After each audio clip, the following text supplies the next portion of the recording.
And joining us now live from Brussels is Mr. Rikard Jozwiak. He's the editor of Radio Free Europe. Sir, thanks so much for joining us this morning. Thanks for having me. All right, let's start with the basics. You just remind us and the audience exactly what's in this foreign agents bill that the government in Georgia is trying to pass. Well, they call it the Russian law, and that should give you a hint. I mean, I think we all remember the first foreign agent law that was really approved in Europe, and that was the Russian one, which essentially makes it impossible for any company, any sort of civil society organization to essentially get foreign funding. So that is what it's about. It's very much limiting any sort of foreign financing of any sort of activity. So it's essentially a copy of that very famous first Russian foreign agent law that I remember we talked about a long time ago, let's say 5-6 years ago, and that hit many, especially media houses in Russia. All right, but does this not affect Russia as well? I mean, I assume Russia is funding the current government. Will this affect the funding that Russia is sending to Georgia as well? We presume that maybe they are funding, but of course there's no evidence of that. The Russians have praised this law very much and thinking that Georgia goes in the right direction. So obviously Moscow is not complaining about this law. They have absolutely not voiced any concerns about it, unlike Brussels, where I'm in right now. All right. So, but if the bill becomes a law, now this could strain Georgia's relations with the EU and undermine its bid for EU membership. So what is to be done in this situation?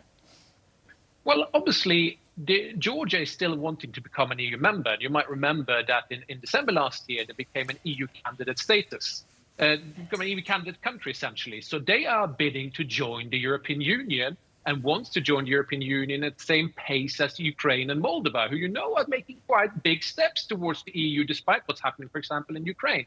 So in a sense, this government seems to want to have the cake and eat it. They want to have sort of a Russian-style law to control, especially opposition, and in the same time join European Union with all the goodies that come with it, especially financial aid. So the EU has been very clear that silly, this can't be done. That's right. And among the population of Georgians, do we know how many people in Georgia are actually pro-European and how many would like to stay within a sort of Russian sphere of influence? Overwhelmingly, I see different figures, but usually it's up to 80% of the people who wants Georgia to be a Western pro-EU, pro-NATO country. And the Georgian Dream Party, I mean, they're not necessarily, can they be accused of taking perhaps Russian money or being influenced by Russian oligarchs? Well, we know who is behind the Georgian Dream Party, who was the one who created it. It's a Georgian oligarch who made his money in Russia, Bidzina Ivanishvili. So, I mean, the link is definitely there, and there had been speculation about, him being sanctioned by the West, by America, by the European Union, in this context as well. So yes, I mean, like with everything, it is an issue to trace money where it comes from, especially when it's oligarchs. But the allegations won't go away, let's put it that way. And now, looking at this perhaps from a broader perspective, to your mind, what role can perhaps international actors play in influencing the outcome of the legislation? Can international actors play any role here? When I look at this thing, it's a complete déjà vu from last year, because last year the Georgian government tabled exactly the same type of bill. And back then, by pressure by the United States and the EU, they backed down because they wanted that carrot of EU membership. And again, as I said, they are on the EU path now, and the EU will come with a huge report in October where they're going to discuss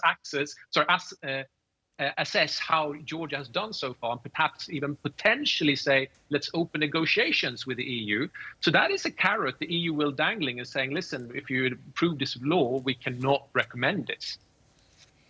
All right. And of course, there are other people who are out on the streets trying to fight as much as they can against this law. Sir, thanks very much for joining us. Pleasure speaking with you.